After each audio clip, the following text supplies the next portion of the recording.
Hello everyone, in this video I'm going to walk you through how to stop saving search history on Google.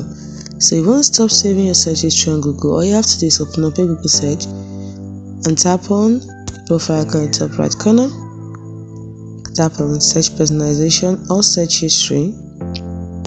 Tap on search personalization, and then not search history, tap on search personalization, then tap on search history over here.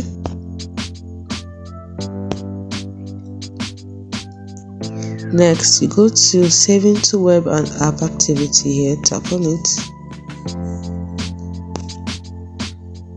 As you can see, you have the option for turn off, so turn it off. Turn off. You can also turn off or delete the activity too.